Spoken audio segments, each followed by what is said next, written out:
श्री गणेशाय नमः। अथ श्री लघु विष्णु सहस्रनाम स्तोत्रम्। अलम नाम सहस्रेण केशवोऽर्जुनमब्रवीत् शृणु मे पार्थ नामानि यश्चतुष्यामि सर्वदा। केशवः पुण्डरीकाक्षः स्वयंभूर्मधुसूदनः दामोदरो हृषीकेशः पद्मनाभो जनार्दनः विश्वक्सेनो वासुदेवो हरिर्नारायणस्तथा अनन्तश्च प्रबोधश्च सत्यः कृष्णः सुरोत्तमः आदिकर्ता वराहश्च वैकुण्ठो विष्णुरच्युतः श्रीधरः श्रीपतिः श्रीमान् पक्षिराजध्वजस्तथा। एतानि मम नामानि विद्यार्थी ब्राह्मणः पठेत् क्षत्रियो विजयस्यार्थे वैश्यो धनसमृद्धये नाग्निराजभयं तस्य न चोरात्पन्नगाद्भयम् राक्षसेभ्यो भयं नास्ति व्याधिभिर्नैव पीड्यते। इदं नाम सहस्रं तु केशवेनोद्धृतं स्तवम् उद्धृत्य चार्जुने दत्तं युद्धे शत्रुविनाशनम्। अलम नाम सहस्रेण केशवोऽर्जुनमब्रवीत् शृणु मे पार्थ नामानि यश्चतुष्यामि सर्वदा। केशवः पुण्डरीकाक्षः स्वयंभूर्मधुसूदनः दामोदरो हृषीकेशः पद्मनाभो जनार्दनः विश्वक्सेनो वासुदेवो हरिर्नारायणस्तथा अनन्तश्च प्रबोधश्च सत्यः कृष्णः सुरोत्तमः आदिकर्ता वराहश्च वैकुण्ठो विष्णुरच्युतः श्रीधरः श्रीपतिः श्रीमान् पक्षिराजध्वजस्तथा। एतानि मम नामानि विद्यार्थी ब्राह्मणः पठेत् क्षत्रियो विजयस्यार्थे वैश्यो धनसमृद्धये नाग्निराजभयं तस्य न चोरात्पन्नगाद्भयम् राक्षसेभ्यो भयं नास्ति व्याधिभिर्नैव पीड्यते। इदं नाम सहस्रं तु केशवेनोद्धृतं स्तवम् उद्धृत्य चार्जुने दत्तं युद्धे शत्रुविनाशनम्। अलम नाम सहस्रेण केशवोऽर्जुनमब्रवीत् शृणु मे पार्थ नामानि यश्चतुष्यामि सर्वदा। केशवः पुण्डरीकाक्षः स्वयंभूर्मधुसूदनः दामोदरो हृषीकेशः पद्मनाभो जनार्दनः विश्वक्सेनो वासुदेवो हरिर्नारायणस्तथा अनन्तश्च प्रबोधश्च सत्यः कृष्णः सुरोत्तमः आदिकर्ता वराहश्च वैकुण्ठो विष्णुरच्युतः श्रीधरः श्रीपतिः श्रीमान् पक्षिराजध्वजस्तथा। एतानि मम नामानि विद्यार्थी ब्राह्मणः पठेत् क्षत्रियो विजयस्यार्थे वैश्यो धनसमृद्धये नाग्निराजभयं तस्य न चोरात्पन्नगाद्भयम् राक्षसेभ्यो भयं नास्ति व्याधिभिर्नैव पीड्यते। इदं नाम सहस्रं तु केशवेनोद्धृतं स्तवम् उद्धृत्य चार्जुने दत्तं युद्धे शत्रुविनाशनम्। अलम नाम सहस्रेण केशवोऽर्जुनमब्रवीत् शृणु मे पार्थ नामानि यश्चतुष्यामि सर्वदा। केशवः पुण्डरीकाक्षः स्वयंभूर्मधुसूदनः दामोदरो हृषीकेशः पद्मनाभो जनार्दनः विश्वक्सेनो वासुदेवो हरिर्नारायणस्तथा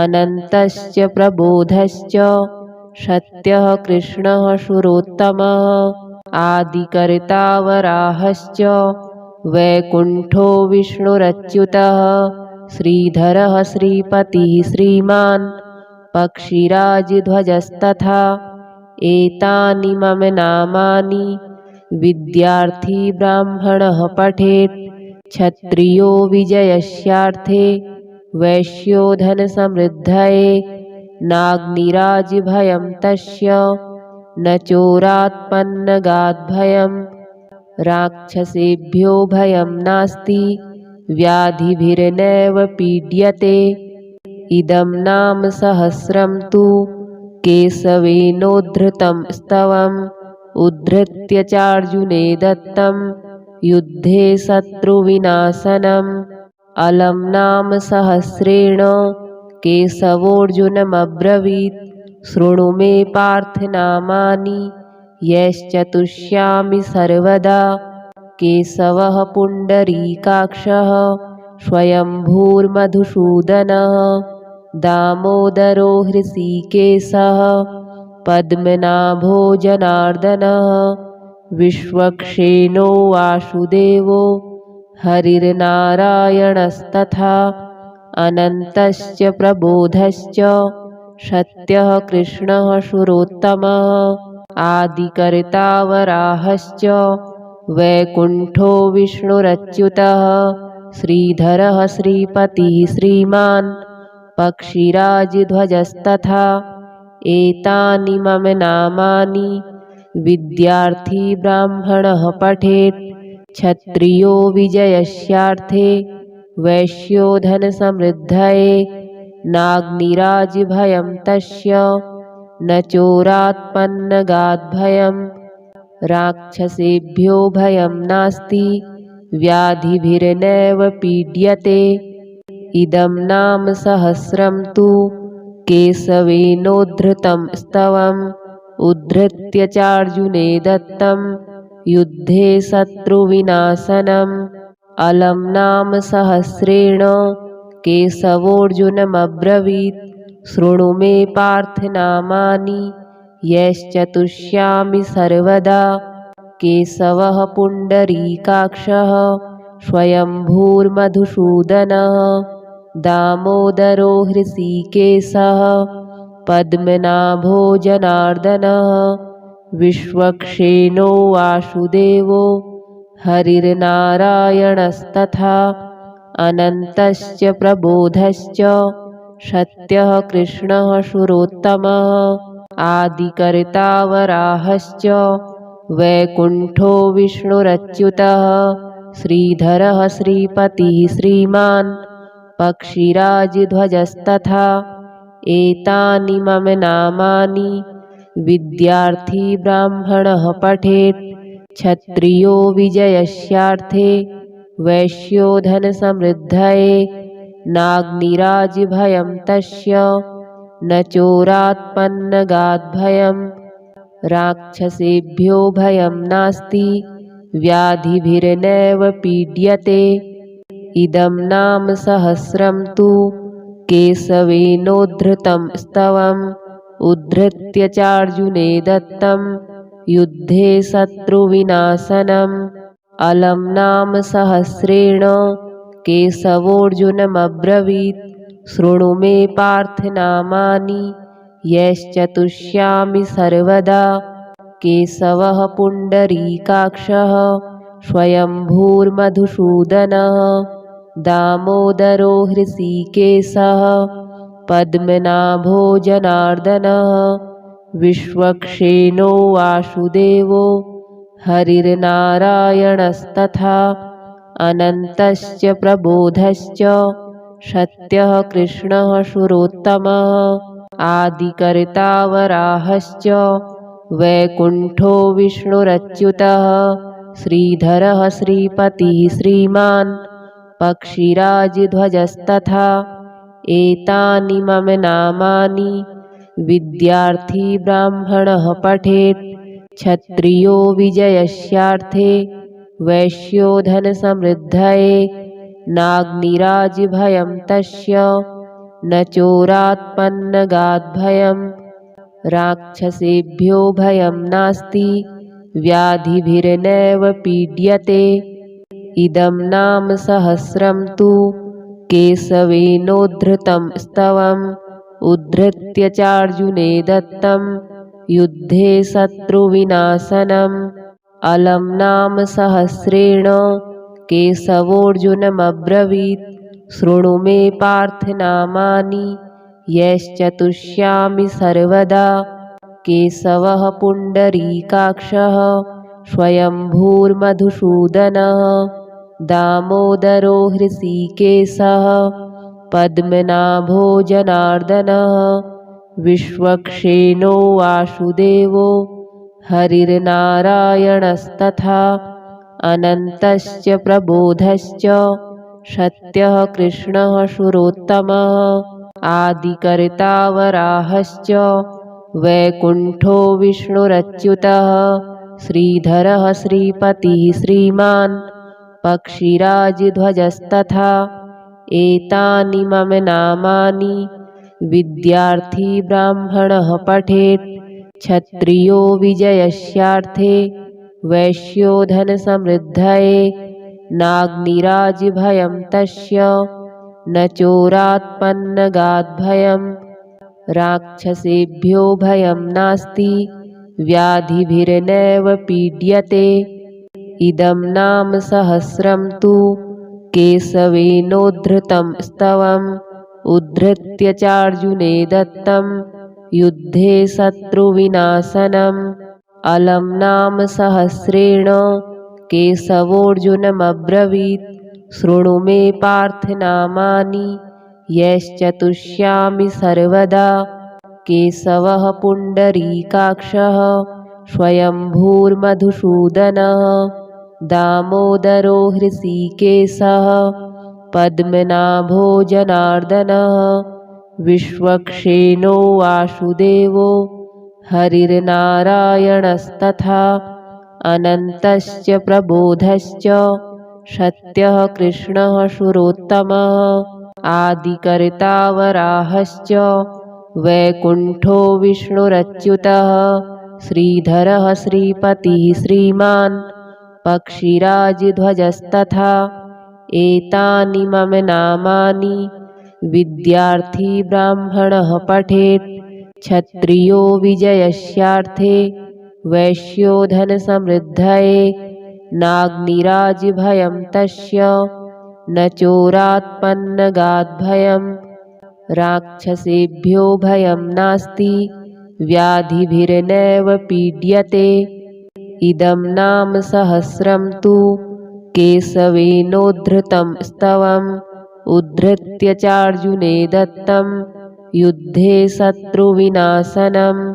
अलं नाम सहस्रेण केशवोऽर्जुनमब्रवीत् शृणु मे पार्थ नामानि यश्चतुष्यामि सर्वदा। केशवः पुण्डरीकाक्षः स्वयंभूर्मधुसूदनः दामोदरो हृषीकेशः पद्मनाभो जनार्दनः विश्वक्सेनो वासुदेवो हरिर्नारायणस्तथा अनन्तश्च प्रबोधश्च सत्यः कृष्णः सुरोत्तमः आदिकर्ता वराहश्च वैकुण्ठो विष्णुरच्युतः श्रीधरः श्रीपतिः श्रीमान् पक्षिराजध्वजस्तथा। एतानि मम नामानि विद्यार्थी ब्राह्मणः पठेत्। क्षत्रियो विजयस्यार्थे वैश्यो धनसमृद्धये नाग्निराजिभयं तस्य न चोरात्पन्नगाद्भयम् राक्षसेभ्यो भयं नास्ति व्याधिभिर्नैव पीड्यते। इदं नाम सहस्रं तु केशवेनोद्धृतं स्तवम् उद्धृत्य चार्जुने दत्तं युद्धे शत्रुविनाशनम्। अलं नाम सहस्रेण केशवोऽर्जुनमब्रवीत् शृणु मे पार्थ नामानि यश्चतुष्यामि सर्वदा। केशवः पुण्डरीकाक्षः स्वयंभूर्मधुसूदनः दामोदरो हृषीकेशः पद्मनाभो जनार्दनः विश्वक्सेनो वासुदेवो हरिर्नारायणस्तथा अनन्तश्च प्रबोधश्च सत्यः कृष्णः सुरोत्तमः आदिकर्ता वराहश्च वैकुण्ठो विष्णुरच्युतः श्रीधरः श्रीपतिः श्रीमान् पक्षिराजध्वजस्तथा एतानि मम नामानि विद्यार्थी ब्राह्मणः पठेत् क्षत्रियो विजयस्यार्थे वैश्यो धनसमृद्धये नाग्निराजभयं तस्य न चोरात्पन्नगाद्भयं राक्षसेभ्यो भयं नास्ति व्याधिभिर्नैव पीड्यते। इदं नाम सहस्रं तु केशवेनोद्धृतं स्तवम् उद्धृत्य चार्जुने दत्तं युद्धे शत्रुविनाशनम् अलं नाम सहस्रेण केशवोऽर्जुनमब्रवीत् शृणु मे पार्थ नामानि यश्चतुष्यामि सर्वदा। केशवः पुण्डरीकाक्षः स्वयंभूर्मधुसूदनः दामोदरो हृषीकेशः पद्मनाभो जनार्दनः विश्वक्सेनो वासुदेवो हरिर्नारायणस्तथा अनन्तश्च प्रबोधश्च सत्यः कृष्णः सुरोत्तमः आदिकर्ता वराहश्च वैकुण्ठो विष्णुरच्युतः श्रीधरः श्रीपतिः श्रीमान् पक्षिराजध्वजस्तथा एतानि मम नामानि विद्यार्थी ब्राह्मणः पठेत् क्षत्रियो विजयस्यार्थे वैश्यो धनसमृद्धये नाग्निराजभयं तस्य न चोरात्पन्नगाद्भयं राक्षसेभ्यो भयं नास्ति व्याधिभिर्नैव पीड्यते। इदं नाम सहस्रं तु केशवेनोद्धृतं स्तवम् उद्धृत्य चार्जुने दत्तं युद्धे शत्रुविनाशनम् अलं नाम सहस्रेण केशवोऽर्जुनमब्रवीत् शृणु मे पार्थ नामानि यश्चतुष्यामि सर्वदा। केशवः पुण्डरीकाक्षः स्वयंभूर्मधुसूदनः दामोदरो हृषीकेशः पद्मनाभो जनार्दनः विश्वक्सेनो वासुदेवो हरिर्नारायणस्तथा अनन्तश्च प्रबोधश्च सत्यः कृष्णः सुरोत्तमः आदिकर्ता वराहश्च वैकुण्ठो विष्णुरच्युतः श्रीधरः श्रीपतिः श्रीमान् पक्षिराजध्वजस्तथा एतानि मम नामानि विद्यार्थी ब्राह्मणः पठेत् क्षत्रियो विजयस्यार्थे वैश्यो धनसमृद्धये नाग्निराजभयं तस्य न चोरात्पन्नगाद्भयं राक्षसेभ्यो भयं नास्ति व्याधिभिर्नैव पीड्यते। इदं नाम सहस्रं तु केशवेनोद्धृतं स्तवम् उद्धृत्य चार्जुने दत्तं युद्धे शत्रुविनाशनम् अलं नाम सहस्रेण केशवोऽर्जुनमब्रवीत् शृणु मे पार्थ नामानि यश्चतुष्यामि सर्वदा। केशवः पुण्डरीकाक्षः स्वयंभूर्मधुसूदनः दामोदरो हृषीकेशः पद्मनाभो जनार्दनः विश्वक्सेनो वासुदेवो हरिर्नारायणस्तथा अनन्तश्च प्रबोधश्च सत्यः कृष्णः सुरोत्तमः आदिकर्ता वराहश्च वैकुण्ठो विष्णुरच्युतः श्रीधरः श्रीपतिः श्रीमान् पक्षिराजध्वजस्तथा एतानि मम नामानि विद्यार्थी ब्राह्मणः पठेत् क्षत्रियो विजयस्यार्थे वैश्यो धनसमृद्धये नाग्निराजभयं तस्य न चोरात्पन्नगाद्भयं राक्षसेभ्यो भयं नास्ति व्याधिभिर्नैव पीड्यते। इदं नाम सहस्रं तु केशवेनोद्धृतं स्तवम् उद्धृत्य चार्जुने दत्तं युद्धे शत्रुविनाशनम्।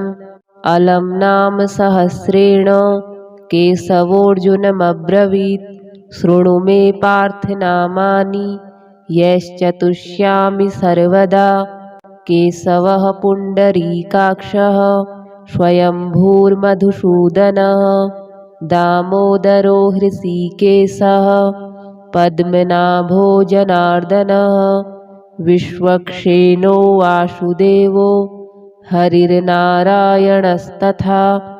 अनन्तश्च प्रबोधश्च सत्यः कृष्णः सुरोत्तमः आदिकर्ता वराहश्च वैकुण्ठो विष्णुरच्युतः श्रीधरः श्रीपतिः श्रीमान् पक्षिराजध्वजस्तथा एतानि मम नामानि विद्यार्थी ब्राह्मणः पठेत् क्षत्रियो विजयस्यार्थे वैश्यो धनसमृद्धये नाग्निराजभयं तस्य न चोरात्पन्नगाद्भयं राक्षसेभ्यो भयं नास्ति व्याधिभिर्नैव पीड्यते।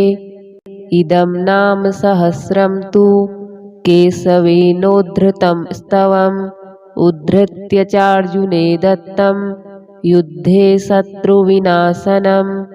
अलं नाम सहस्रेण केशवोऽर्जुनमब्रवीत् शृणु मे पार्थ नामानि यैश्चतुष्यामि सर्वदा।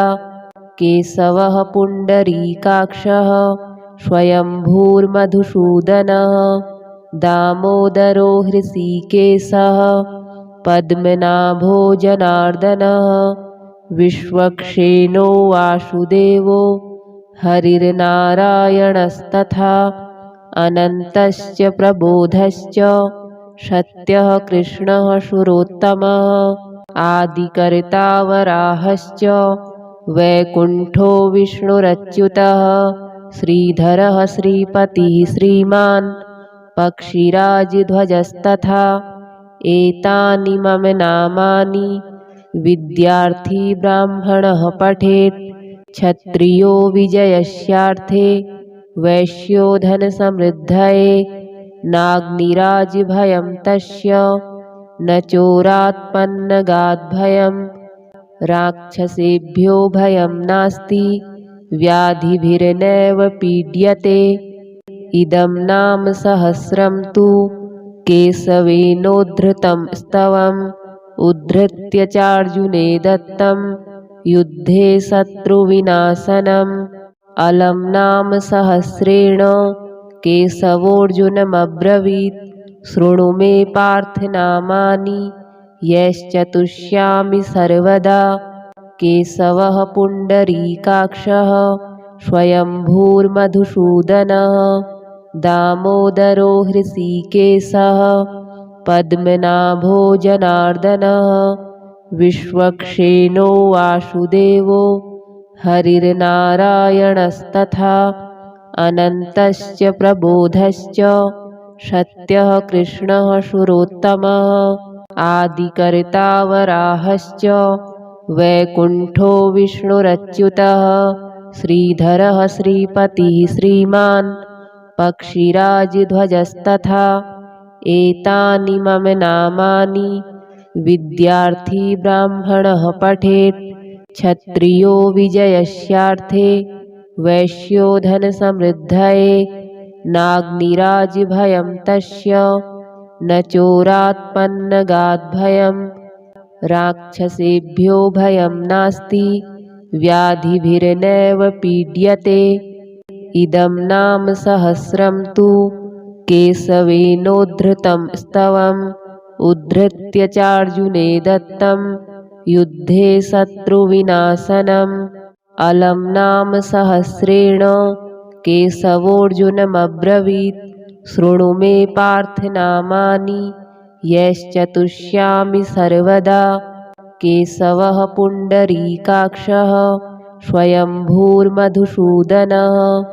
दामोदरो हृषीकेशः पद्मनाभो जनार्दनः विश्वक्सेनो वासुदेवो हरिर्नारायणस्तथा अनन्तश्च प्रबोधश्च सत्यः कृष्णः सुरोत्तमः आदिकर्ता वराहश्च वैकुण्ठो विष्णुरच्युतः श्रीधरः श्रीपतिः श्रीमान् पक्षिराजध्वजस्तथा। एतानि मम नामानि विद्यार्थी ब्राह्मणः पठेत् क्षत्रियो विजयस्यार्थे वैश्यो धनसमृद्धये। नाग्निराजभयं तस्य न चोरात्पन्नगाद्भयं राक्षसेभ्यो भयं नास्ति व्याधिभिर्नैव पीड्यते। इदं नाम सहस्रं तु केशवेनोद्धृतं स्तवम् उद्धृत्य चार्जुने दत्तं युद्धे शत्रुविनाशनम्। अलं नाम सहस्रेण केशवोऽर्जुनमब्रवीत् शृणु मे पार्थ नामानि यश्चतुष्यामि सर्वदा। केशवः पुण्डरीकाक्षः स्वयंभूर्मधुसूदनः दामोदरो हृषीकेशः पद्मनाभो जनार्दनः विश्वक्सेनो वासुदेवो हरिर्नारायणस्तथा अनन्तश्च प्रबोधश्च सत्यः कृष्णः सुरोत्तमः आदिकर्ता वराहश्च वैकुण्ठो विष्णुरच्युतः श्रीधरः श्रीपतिः श्रीमान् पक्षिराजध्वजस्तथा। एतानि मम नामानि विद्यार्थी ब्राह्मणः पठेत् क्षत्रियो विजयस्यार्थे वैश्यो धनसमृद्धये। नाग्निराजभयं तस्य न चोरात्पन्नगाद्भयं राक्षसेभ्यो भयं नास्ति व्याधिभिर्नैव पीड्यते। इदं नाम सहस्रं तु केशवेनोद्धृतं स्तवम् उद्धृत्य चार्जुने दत्तं युद्धे शत्रुविनाशनम्। अलं नाम सहस्रेण केशवोऽर्जुनमब्रवीत् शृणु मे पार्थ नामानि यश्चतुष्यामि सर्वदा। केशवः पुण्डरीकाक्षः स्वयंभूर्मधुसूदनः दामोदरो हृषीकेशः पद्मनाभो जनार्दनः विश्वक्सेनो वासुदेवो हरिर्नारायणस्तथा अनन्तश्च प्रबोधश्च सत्यः कृष्णः सुरोत्तमः आदिकर्ता वराहश्च वैकुण्ठो विष्णुरच्युतः श्रीधरः श्रीपतिः श्रीमान् पक्षिराजध्वजस्तथा। एतानि मम नामानि विद्यार्थी ब्राह्मणः पठेत् क्षत्रियो विजयस्यार्थे वैश्यो धनसमृद्धये। नाग्निराजभयं तस्य न चोरात्पन्नगाद्भयं राक्षसेभ्यो भयं नास्ति व्याधिभिर्नैव पीड्यते। इदं नाम सहस्रं तु केशवेनोद्धृतं स्तवम् उद्धृत्य चार्जुने दत्तं युद्धे शत्रुविनाशनम्। अलं नाम सहस्रेण केशवोऽर्जुनमब्रवीत् शृणु मे पार्थ नामानि यश्चतुष्यामि सर्वदा। केशवः पुण्डरीकाक्षः स्वयंभूर्मधुसूदनः दामोदरो हृषीकेशः पद्मनाभो जनार्दनः विश्वक्सेनो वासुदेवो हरिर्नारायणस्तथा अनन्तश्च प्रबोधश्च सत्यः कृष्णः सुरोत्तमः आदिकर्ता वराहश्च वैकुण्ठो विष्णुरच्युतः श्रीधरः श्रीपतिः श्रीमान् पक्षिराजध्वजस्तथा एतानि मम नामानि विद्यार्थी ब्राह्मणः पठेत् क्षत्रियो विजयस्यार्थे वैश्यो धनसमृद्धये नाग्निराजभयं तस्य न चोरात्पन्नगाद्भयं राक्षसेभ्यो भयं नास्ति व्याधिभिर्नैव पीड्यते इदं नाम सहस्रं तु केशवेनोद्धृतं स्तवम् उद्धृत्य चार्जुने दत्तं युद्धे शत्रुविनाशनम्